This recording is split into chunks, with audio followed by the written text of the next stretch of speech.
नमस्कार दोस्तों।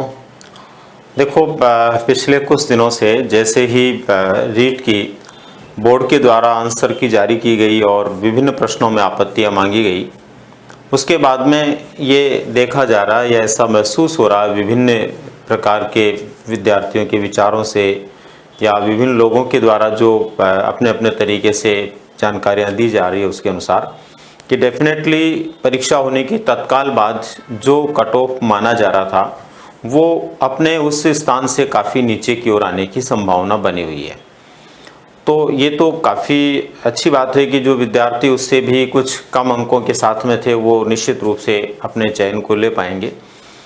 दोस्तों, जितनी सीटें उसके अनुसार चयन होना और कट ऑफ का आना वो अपनी जगह है और उसमें तो कोई फेरबदल होगा ही नहीं। निश्चित रूप से जहाँ तक आना वो आएगा ही आएगा। लेकिन एक खास बात ये है जिसको लेकर के अभी हम बात करने जा रहे हैं, ग्रेड सेकंड और फर्स्ट के रिजल्ट को लेकर के जो विभिन्न विद्यार्थियों की एक मांग है और निश्चित रूप से होनी चाहिए, उसको लेकर के क्या बड़ा परिवर्तन हो सकता है। दरअसल कुछ कमेंट्स मैंने पढ़े, जैसे एक विद्यार्थी ने लिखा था कि कितना बड़ा फर्क पड़ सकता है ग्रेड सेकंड और फर्स्ट का परिणाम पहले आने और थर्ड ग्रेड का बाद में आने पर। तो यहाँ पर हम उसी मुद्दे पर आज चर्चा करेंगे ताकि बहुत सारे विद्यार्थी जो अभी भी उस बात को लेकर के सक्रिय नहीं है, और जैसे कि आप में से ज़्यादातर विद्यार्थी तो इस बात में लगे हुए हैं कि एन प्रकारेण जो है सरकार या संस्थाएं जो भी है वो ग्रेड फर्स्ट और सेकंड का रिजल्ट पहले जारी करें ताकि ग्रेड थर्ड की सीटों का किसी प्रकार का कोई लॉस नहीं हो और सभी विद्यार्थी जो उसके योग्य हैं वो निश्चित रूप से अपनी जॉब को प्राप्त कर पाएँ। उस आंकड़े को ही अभी हम यहाँ पर जानने का प्रयास करेंगे, क्योंकि कुछ विद्यार्थियों में ये जिज्ञासा रहती है और कई बार ऐसा भी होता है विद्यार्थी इस बात को जो है बहुत गहराई से उस स्तर तक नहीं समझ पाता। उसके माइंड में ये रहता है कि इतना बड़ा परिवर्तन कैसे हो सकता है। तो दोस्तों, मैं यहाँ पर उस बात को स्पष्ट करने का प्रयास करूँगा कि कितना बड़ा अंतर आ सकता है। दोस्तों, अगर ग्रेड फर्स्ट और ग्रेड सेकेंड का परिणाम समय पर आ जाता है तो ग्रेड थर्ड के विद्यार्थियों को एक सीट का भी लॉस होने की संभावना नहीं है। लेकिन अगर समय पर नहीं आता है तो कितना अंतर उसमें आता है, देखिए आप। हम एक कॉमन सेंस में बात करेंगे यहाँ पर। मान लीजिए 1% बालक ऐसे हैं, केवल 1%, जबकि आंकड़ा निश्चित रूप से दोस्तों इससे बड़ा और बहुत बड़ा हो सकता है, इससे काफी बड़ा आंकड़ा हो सकता है। मैं केवल और केवल एक छोटी आंकड़े से बात कर रहा हूं। 1% यदि बालक ऐसे हैं जिनका चयन ग्रेड थर्ड में भी होता है और ग्रेड सेकंड और फर्स्ट में भी होता है। समझने वाली बात यह है कि उनका ग्रेड थर्ड में भी चयन होता है और ग्रेड सेकंड या ग्रेड फर्स्ट दोनों में से किसी में भी या दोनों में भी चयन उसका हो जाता है। मान लीजिए 1% बालकों का, और ग्रेड थर्ड का रिजल्ट जो है वो बाद में आता है और ग्रेड फर्स्ट सेकंड का पहले आ जाता है, तो कोई दिक्कत नहीं है। ये क्यों थर्ड ग्रेड के लिए जाएगा? जब इसका फर्स्ट ग्रेड और सेकंड ग्रेड में हो जाएगा तो उधर आएगा ही नहीं, उस सीट पे कोई असर पड़ेगा ही नहीं। लेकिन यदि ग्रेड थर्ड का रिजल्ट पहले आ जाता है और इनका बाद में आता है, तो आप समझ सकते हैं दोस्तों, कोई भी विद्यार्थी इंतजार नहीं करेगा ग्रेड सेकंड और फर्स्ट के रिजल्ट का, बल्कि जहां भी उसका चयन हो गया एक बार के लिए वो ज्वाइन जरूर करेगा, चाहे वो आप ही क्यों ना है। हर कोई विद्यार्थी ऐसा सोचता है, प्रत्येक विद्यार्थी ऐसा सोचता है। तो ऐसी स्थिति के अंदर क्या हो सकता है? देखो, 1% में आपके यहां पर ग्रेड थर्ड की सीटें हैं 48,000, 48,000। दोस्तों, 48,000 सीटों का अगर हम 1% के हिसाब से विचार करें तो आप समझिए कि यहां पर 480 सीटें प्रभावित होती है। कितनी सीटें प्रभावित होती है? 480 सीटें प्रभावित होती है।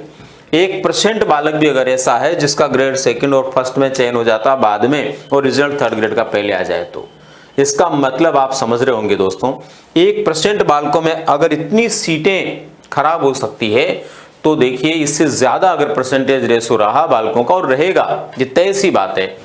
निश्चित रूप से जो विद्यार्थी ग्रेड सेकंड और फर्स्ट में चयन की स्थिति में है और उसने थर्ड भी दिया है तो वो इतना योग्य जरूर है कि ग्रेड थर्ड के अंदर भी वो निश्चित रूप से सफलता को प्राप्त करेगा। ऐसी स्थिति में ये परसेंटेज रेशो मान लीजिए 1 से 2 हो गया तो यहां पर आप देख लीजिए जस्ट डबल सीटें हो जाएगी, 950 के आसपास स्थिति यहां पर चली जाने वाली है। उसी प्रकार से आप देखिए अगर ये 3 हो गया तो कितना हो गया आप अंदाजा लगा लीजिए। इसका मतलब ये हुआ कि ये निश्चित रूप से होना चाहिए और आप सभी विद्यार्थी जो प्रयास कर रहे हैं आपको अपने प्रयासों को और भी बेहतर तरीके से करना चाहिए कि हर हाल में पहले सरकार और संस्थाएं अपने परिणाम को ग्रेड फर्स्ट और सेकंड को पहले दें। ग्रेड फर्स्ट और सेकंड के परिणाम जो है वो पहले आने का मतलब है कि जो सीटें जैसे हम सोच पा रहे हैं केवल 1% के आधार पर इनका कदापि नुकसान नहीं होगा, किसी भी सूरत में नुकसान नहीं होगा। और इतने बालकों का आप समझ सकते हैं सीटों का नुकसान होना एक बड़ा नुकसान है। और आप देखिए दोस्तों, ग्रेड फर्स्ट का एग्जाम हुए तो काफ़ी टाइम हो गया, अगर आरपीएससी के माध्यम से उसका परिणाम तत्काल दे दिया जाता है तो ग्रेड सेकंड के विद्यार्थियों को भी लॉस नहीं होगा। क्योंकि आप समझिए, मान लीजिए कुछ बच्चे, 0.5% बालक भी ऐसे हैं जिनका ग्रेड सेकंड में भी हो रहा है और ग्रेड फर्स्ट में भी हो रहा है, 0.5% बालक भी, तो वहां पर भी देख लीजिए उनको एक बड़ा फर्क पड़ेगा। क्योंकि ग्रेड सेकंड के अंदर अगर उनका हो गया और ग्रेड फर्स्ट का रिजल्ट जो है आगे पीछे हो जाता तो नुकसान होने की स्थिति है। तो क्रमशः परिणाम इसी क्रम में आने चाहिए। सबसे पहले नंबर पर जो है स्कूल व्याख्याता का परिणाम आना चाहिए और स्कूल व्याख्याता का परिणाम आने के बाद में ग्रेड सेकंड को लेकर के जो है वो परिणाम आना चाहिए और इसी प्रकार से ग्रेड थर्ड का परिणाम उसके बाद में आना चाहिए। अगर ये होता है दोस्तों तो किसी प्रकार का कोई सीटों का नुकसान नहीं होगा। लेकिन अब मैं आपको यहाँ पर खास बात जो बताना चाह रहा हूँ वो ये है कि दोस्तों आपने पढ़ा कितना अंतर आ सकता है कट ऑफ में थर्ड ग्रेड की में यदि फर्स्ट और सेकंड ग्रेड का रिजल्ट पहले आ जाता है। तो दोस्तों 1% बालक तो 100% होंगे ही होंगे। ये परसेंटेज तो मैंने तो सबसे कम माना है, इससे ज्यादा ही होंगे जिनका सेकंड और फर्स्ट में होगा। तो आप देख लीजिए 480 उन बालकों का चयन हो जाएगा जो सामान्य कट ऑफ से भी नीचे थे। मान लीजिए इन लोगों सहित अगर कट ऑफ आती है तो ऊपर रहेगी और ये लोग अगर ग्रेड फर्स्ट और सेकंड में चले जाएंगे तो और नीचे चली जाएगी। इसका मतलब ये हुआ कि निश्चित रूप से कट ऑफ का रिजल्ट सेकंड ग्रेड और फर्स्ट ग्रेड का पहले आने पर और अधिक गिरना संभव है और एक अच्छी स्थिति में गिरना संभव है, जिससे कि काफी उन विद्यार्थियों का फायदा होगा जो बिल्कुल किनारे पर होंगे। तो ऐसी स्थिति में उम्मीद करते हैं दोस्तों आप लोगों के जो प्रयास चल रहे हैं, जैसे आप लोग सभी मिलकर प्रयास कर रहे हैं, ये प्रयास जो है वो सफल होंगे और सुनिश्चित रूप से ग्रेड फर्स्ट और सेकंड का परिणाम पहले आएगा ताकि आप लोगों को किसी प्रकार का कोई लॉस नहीं। एक चीज और ये भी है कि केवल परिणाम आना ही महत्वपूर्ण नहीं है, परिणाम आने के बाद में फाइनल लिस्ट भी उनकी पहले आना जरूरी है।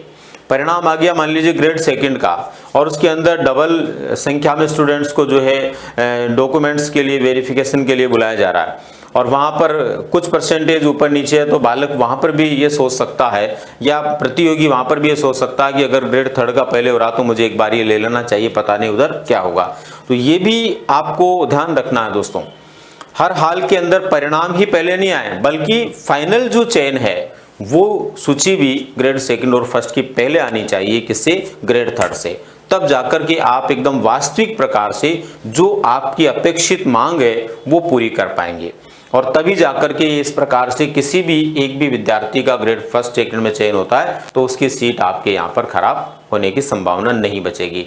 तो उम्मीद करता हूं दोस्तों ये सामान्य सी बात उन सभी विद्यार्थियों को भी समझ में आई होगी जिन्होंने पिछले 1-2 दिन में बार बार कमेंट्स के माध्यम से जानने का प्रयास किया है। और आपको पता है दोस्तों, इससे स्पेशली कोई भी व्यक्ति है या मैं हूं या कोई भी अन्य गुरुजन है, वो जब भी किसी प्रकार की कोई मैसेज या सूचना को प्रसारित करना चाहते हैं या बताना चाहते हैं तो उसके पीछे कोई ना कोई आप में से ही ऐसा विद्यार्थी होता है जो पूछता है और जब पूछता है तो माइंड में बात आती है और वो सभी विद्यार्थियों के लिए उपयोगी हो सकती है, ये सोच करके जानकारी देना उचित समझा जाता है। ऐसी स्थिति में मैंने भी उस 1-2 विद्यार्थियों के कमेंट्स के आधार पर यह विचार किया कि निश्चित रूप से ऐसा प्रभाव तो पड़ेगा और 1% के आधार पर हमने इसको जानने का भी प्रयास किया। तो ये परसेंटेज जितना बड़ा होगा उतनी ही सीटें उन बालकों को मिलेगी जो उनके पीछे के होंगे या कट ऑफ से नीचे के होंगे। तो ऐसी स्थिति में सुनिश्चित रूप से आप सभी के परिणाम अच्छे आएँ और जल्द से जल्द सभी परीक्षाओं के परिणाम आएँ, आप सभी को अपना जॉब मिले और जो लोग इससे वंचित रह जाते हैं वो अपनी नई तैयारी में पूरे मन के साथ में जुट जाएं। ऐसा निश्चित रूप से शीघ्रता से होगा तो आने वाला उन लोगों का भविष्य और तैयारी भी बेहतर हो पाएगी इसी आशा और उम्मीद के साथ में कि आपका वर्तमान अच्छा हो और भविष्य अच्छा हो, सब कुछ अच्छा हो। धन्यवाद।